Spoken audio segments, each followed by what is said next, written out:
Welcome to Trending in Education. Mike Palmer here, joined today by the co-founder and CEO of a company called Everprep. We have Jonny Coreson here with me. Jonny has an interesting background, beginning with naval service, followed by some interesting innovations and startup activity.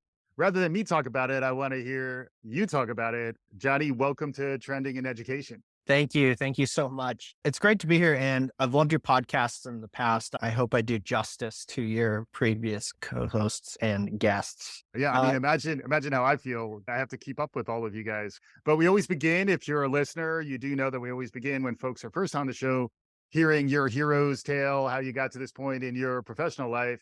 Can you catch us up on who you are and how your career relates to the world of education?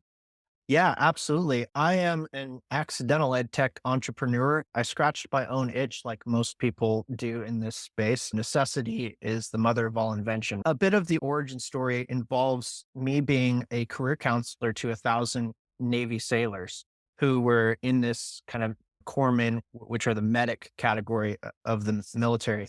So I was a career counselor and someone came to me and said, "Hey, look, I'm a bad test taker. And if I don't pass this next exam, I'm going to be kicked out." There's an element called high year tenure where if you don't promote, you get the boot. And Mm-hmm. this was a stellar sailor. I really enjoyed him. He was good at what he did, but he just had terrible exam anxiety and just didn't have the time to prepare like he needed to. So that led me to the market and I looked at what was available. It was 2015. There was no app. There was no website even. The way that sailors prepared was to purchase a book. It was about 400 pages of questions and answers with an answer key at the back. And I'm thinking, yeah, this is 2015. I had just launched a quiz game for children called Quiz Heroes, Japanese RPG.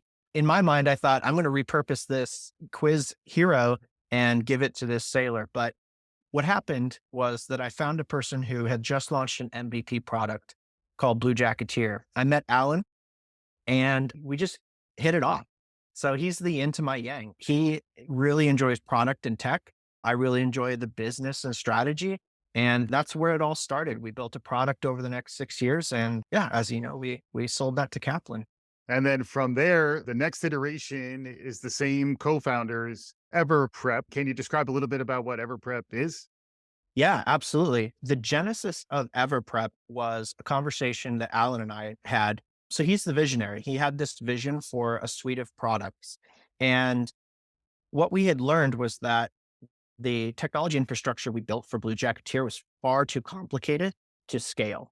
And that's because it's more appropriate to understand the Navy advancement exam as 780 separate exams that are administered to sometimes hundreds or thousands at most every year. So we had built that, but it wasn't built to scale. So we went from the ground up and built something that was built to scale that we could iterate across. And so we built a platform and strategically, we bifurcated the intellectual property and the entities in a way that would allow us to sell Bluejacketeer in the future. But our goal was to provide a product to adjacent markets to the military. So military members separate into emergency medicine, police, and fire at a high rate. So Yeah. we thought, yeah, that was an easy next step. That is Code 3 Prep. And we launched that 3 years ago, pulled it down, mothballed it, built the platform, launched it again as Everprep NREMT. And when we did that, we realized that, in fact, the author of the content was far more connected to the consumer than we were. And we saw her ability to sell her own product as the future of Everprep.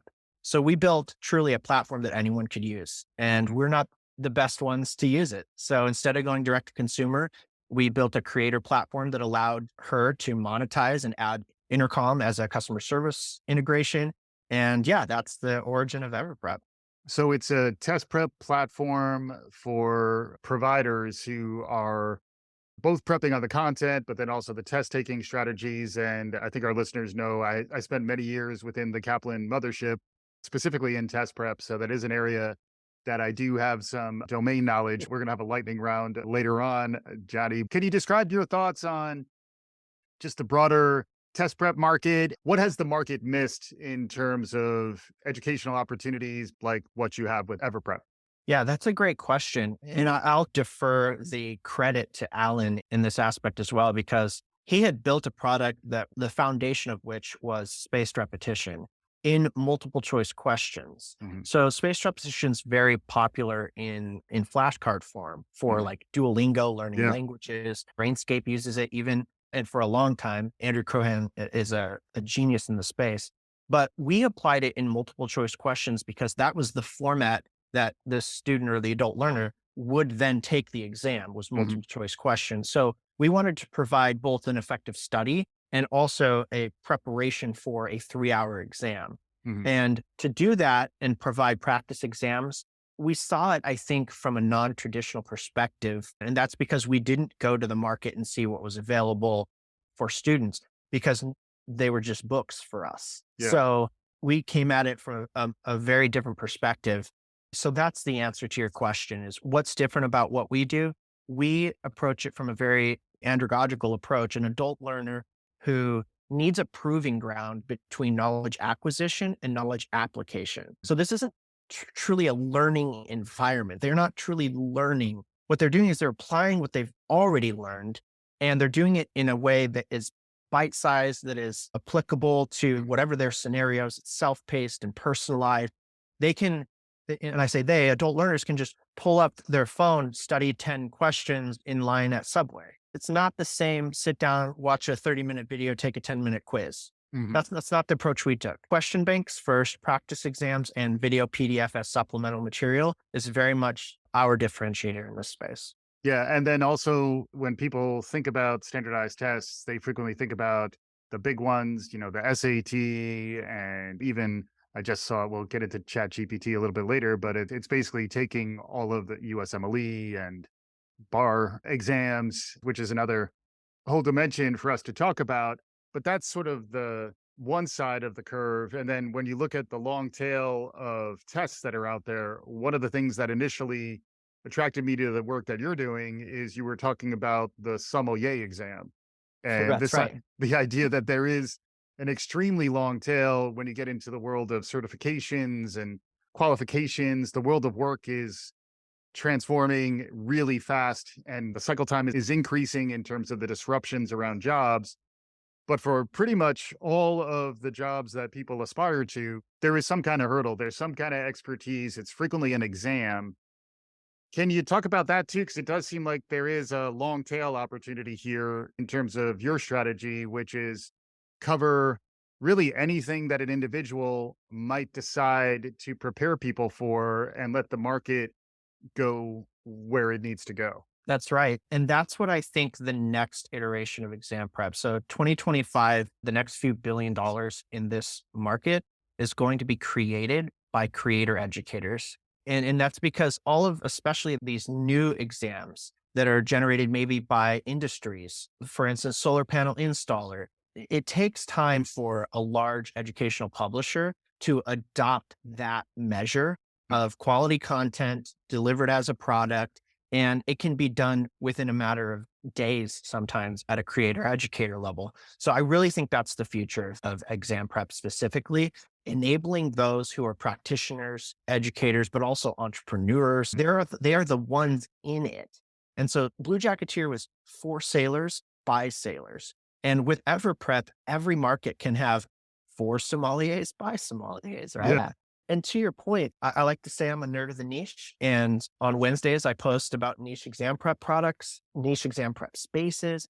And I think it's just an opportunity to broaden the perspective of an individual who doesn't find themselves in this unique category. Mhm. Because I'll give you an example, 400 people ish take a California specific geology exam. So an exam to be a geologist in California. And you might think, yeah, that's one small piece of the pie. Right. The long tail, as you said, there are tens of thousands and an increasing number of exams added to the landscape. And who best to adopt the exam prep and deliver it? Creator educators during those spaces. Yeah. And your founder's tale is very much tied to that. And now, in terms of your platform strategy, moving more to a SaaS based platform as a service makes a ton of sense. And then the other emerging trend, where we can maybe talk about VR or the blockchain, but the one that's really top of mind for everyone nowadays is generative artificial intelligence. ChatGPT came online in the fall of 22. It's a few months out there. I've been kicking the tires on it. I know you have. Maybe similarly in the role of what would an expert in a domain do with this tool if she or he was trying to launch a prep course. What have you found so far? What are your thoughts on some of the emerging technology trends that are hugely disruptive by my reckoning? Yes, hugely disruptive might be an understatement. 20 years from now, historians will look back and see ChatGPT, or I think generally generative AI that was catalyzed by ChatGPT because of the ease of adoption. Yeah. And I'll tell you the story because I think it is incredibly relatable to those people who I find on a regular basis. We had met with some people. We mentioned AI. In fact, when we sold Bluejacketeer, one of the potential buyers asked, "Hey, why don't you just use AI to generate that content?" And at the time, it wasn't good enough. It could not contextualize, it could not provide in multiple choice questions. And to be honest, writing detractors for multiple choice questions is difficult. It's Hmm. more difficult than writing the right answer, right? Hmm. Answer explanations. So there's quite a lot to writing multiple choice questions for item banks that can be 2,000 questions or 10,000, or like we did with Blue Jack Cheer, 400,000 unique questions over the course of 5 years. So what happened was ChatGPT came up and it coincided with a bit of a lull in our Techstars experience. It was Christmas break, but as you know, startups don't really take breaks. So I'm sitting at my computer and I see the kind of froth around ChatGPT. So I jump on. We've been having this conversation a lot recently. Is an individual who comes to our platform may not be best suited to create the content. They're best suited to deliver the content and add some value to the adult learner who reaches back out to them. Hey, can you explain why this is the example or why this is the answer and not this? But the content creation itself it's a large lift. Hmm. It's a large lift even for educators. We're talking to community colleges. They are educators. They are traditional educators who see the opportunity to build 2,000 question banks as quite a lift. Yeah. So that was the problem that we had. And I don't know, serendipitously, ChatGPT landed on my lap. I am not a technical founder. If I can adopt ChatGPT and use it in content creation in a way that changes my life in the course of 2 weeks or a month, I think it really is the future. We can talk about my experience more if you like. Yeah. I'd love to hear that because I've been Okay. playing around with it and it is changing the role of humans. I saw Shelley Palmer, no relation, talk about prompt crafting as the emerging skill That's right. of the year. When I hear prompt crafting, I think about doing knitting on demand, but that's an entirely different meaning of the word. But the idea that humans are going to have to interact with this tech, and if you're resourceful and you stick with it a little bit, you can do a lot. It sounds like you were able to prove the model a bit. Can you explain a little more what you did? Yeah, absolutely. And to your point about prompt crafting, I've noticed that specifically. So user generated content is important. And I think what you're finding now is that those who have adopted ChatGPT and in my experience, Midjourney. So Midjourney is generative AI in images. If you go to Midjourney's Discord and scroll through the examples of prompt crafting, in a matter of minutes, you can learn how to input in a way that really, hones in on what you're hoping to be the output. Right. And so I think that's really the key here. I do want to make 2 points though about just ChatGPT in general. And, these are just my thoughts. There are contrarian viewpoints out there. I've run into a few recently, but just to be clear, as an early adopter of ChatGPT or OpenAI in general, truth is not an output if it is not an input. Mhm. For multiple choice questions, what we found was we really had to, and we know this because in the military, the source material is open source. So if it's not distribution limited, you can Google the document. That is the source material that the Navy uses to build a question. So it just makes sense. Read that. And if you understand that, you know the content that'll be on the exam, right? Yeah.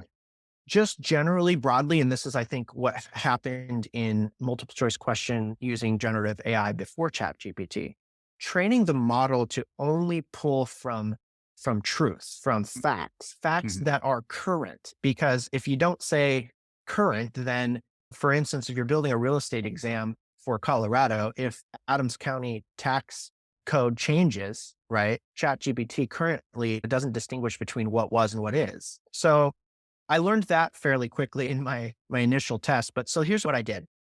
I sat down and I thought, okay, what are other federal exams? So there's a website that allows you to look at the 11,000 licenses there in America alone. I sorted for federal and I found the FAA, it's an aviation mechanic. So they take a series of 3 exams and the source material is open. So I thought, okay, if I can tell Chat GPT to only pull from that source, then I'm not worried about it also pulling from a blog that talks about how the best practice for aviation mechanic technicians is actually this, Yeah. right? Which is, I think, the issue right now with current adoption of ChatGPT and content creation is that kind of idea that it's pulling from human sources that are, I mean, in this day and age, entirely truth. And the combination that it's frequently definitive and wrong, Right. and then apologetic and ready to move on. It's, Yes. "Whoops, my bad. Let's go. Let's keep going." You know what? And in fact, timely you say that because OpenAI just launched their version of, I don't know what they call it, the AI. Tag or whatever, yeah. Right. So they can tell you if it was written by AI. We tested that out. It was wrong. It was, yeah. So I think that's a really important place to start. The perspective for me is content generation. And I need to understand that, again, truth is not the output if it is not the input. Mhm. And also, output is not the end state. So that's an important also. So those are two categorically important truths that we are going into it with. If output isn't the end state, whatever is delivered to me as a human, as a business person, I'm going to be required to ask a subject matter expert editor to, at the very least, put his thumb up or her thumb up and say, this is a good question. And so the first iteration of our ability to adopt this will be that, Mhm. will be when I went to the chat GPT and I told it to very specifically draw from a source material that was published before the snapshot, by the way, that was Right. also like a limitation of the Right. current version. I had to go, well, which one of these were published, back in 2018 or 19? And this source material was. And as you can probably imagine, they don't change the way that deliver maintenance to an aircraft very often. Although it is interesting, like the lack of currency was clearly a choice with the release of OpenAI, where the promise of it being more real time and or you just point it to a current website and it's able to work off of that. We can't be too many iterations away from some of those types of breakthroughs. That's going to have implications to the future of work, and that's going to Oh, have yes. implications to preparing people to be job ready and to get those certifications and those capabilities that really open up opportunity in their future. Looking a little bit further out, you seem like you've been thinking about some of this stuff. Thoughts on the future of work, thoughts on the nature of jobs and certifications and the best way to really address the skills gap, I guess, is part of what Sure. you're really talking about here. Yeah, you're absolutely right. And just to be clear, OpenAI is a for-profit company. So you can imagine their rollout strategy with a freemium Yeah, viral product like ChatGPT that leads to a subscription is a very profitable way to go. yeah, yeah. All you're getting is a teaser. And I'll be honest, it teased me. So And not to mention, it will create an augmented form of Clippy that I'm already afraid of with Microsoft's that's right. involvement. But yes, As long as it winks at me every time I like ignore it for 10 minutes, I'm okay with it. Yeah, to your broader question, I have been hesitant to accept that AR VR is the future of skills assessment. But this is my personal view. I've experienced some of that. I know some companies who are doing this well, and they're really on kind of the front end of actual skills work. There's a company called Edify who's doing this for training hospitality workers and from the Philippines, bringing them to the United States and giving them really solid jobs, yeah, and they're doing it in a way that's very scalable. There is value there. I don't think that is largely applicable. A lot of what we're talking about in these skills, take a welder, for example. The method of confirming the skills of a welder is, I think, very applicable and analogous to what will the future be for these skills assessments. It takes a human.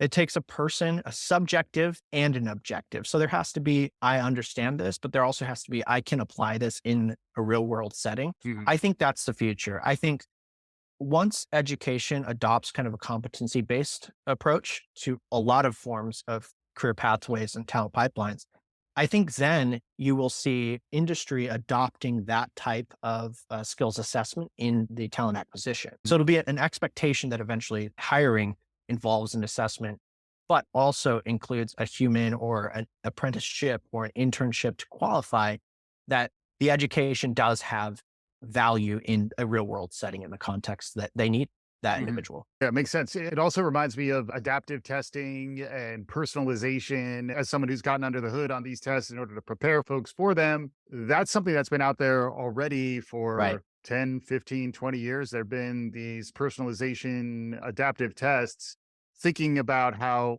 that has not necessarily opened up to all learning journeys and opened up Right. through broader platform plays like what you're doing. Any thoughts on the future of adaptivity, personalization, and how that might be AI powered? Yeah, at the risk of leaking trade secrets, here's how we kind of plan to initially use generative AI in that respect.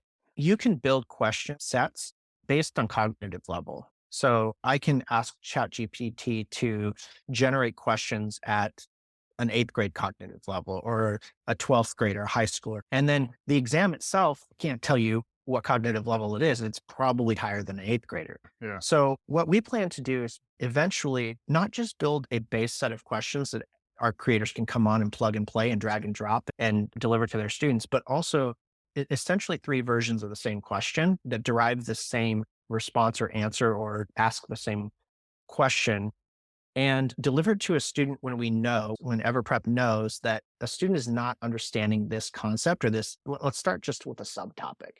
If you are not getting that subtopic, let's lower your cognitive level a little bit and just explain it a little bit simpler Mm. and see if you can understand the concept and then elevate again to what we understand to be whatever that exam level is. So that's one way that we can personalize this Mm. immediately. Mhm. And it also, you said that it's been around for, I don't know, 10, 15 years.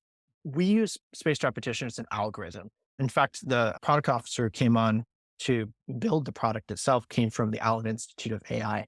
And one thing she constantly told me is don't tell people this is AI. It was very clear, and Yeah. I didn't know. I'm like, Mhm. hey, is this AI? It's adapting.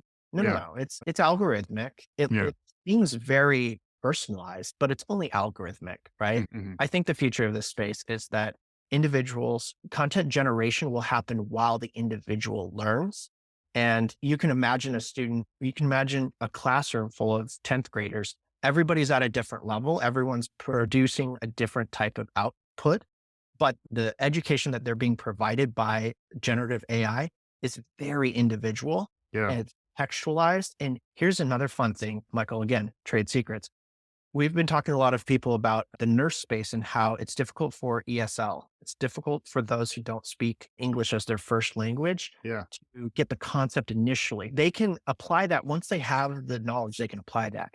Look, ChatGPT can add cultural context to question sets. Right. So instead of having when John arrives to a patient, when Juan or when, Kevin, and it can very specifically say, look, you need to learn. And the best way for you to learn is in your own cultural context sometimes. Yeah. Now, eventually you'll have to apply that in an exam, and that's the next step. But yeah, I think that's the future. Yeah. It's an interesting time. It does feel like there was a breakthrough. I do remember back 2007 when the iPhone first came out. I remember I had an early tea time with a father and son who both had their iPhones with them. And I remember just thinking, this is the future. I haven't really had as much that feeling really until just now. It does feel Mhm. like we're entering into a new wave. And that's where, as we think about what we need to do as educators, as learning professionals, as learners, and as Yeah. folks who are going to have longer and longer careers, it's really a time to reflect and to maybe reimagine what our role might be, what the role of humans might be. Heady times, Johnny. We're getting close to a conclusion here. Anything else out there that we haven't talked about that you think is interesting that you want to make sure our listeners hear about? And then I think we'll get to your closing remarks right after that. Yeah, I think the philosophical question of generative AI is only just now approaching those people who have spent a lot of time. Noam Chomsky and some others. So there are really good thinkers out there who are applying significant amounts of experience to what is happening now. A simpleton like me, my favorite explanation was every business needs to have a plan for generative AI in the same way that businesses eventually said in the early 90s, yeah, I'm not going to use the internet. So RIP Blockbuster.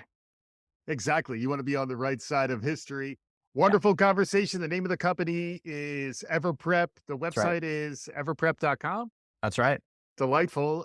Jonny Coreson. Also, great follow on LinkedIn. For those of you who are interested, track him down. He's posting regularly. I always like to close by giving guests a moment to reflect back, give folks some takeaways before we move on with our lives. Final thoughts from you as we wrap up here? Yeah, if you have to take one thing away from this conversation, I think it's this that the future of education includes choice, includes optionality. Students are going to expect that. So I think companies and educators who can adopt systems that allow them to offer choice in especially these career pathways, I think that is the future. And I'm happy to jump on board with you if you're interested in joining that. Awesome. Respect for the dignity of work, reaching all of our learners where they are, and hopefully helping folks find solutions in the long tail of test passing and test certification, credentialing through tests. Johnny Corson, thank you so much for joining us on today's show. Yes, sir. Thank you very much, Michael.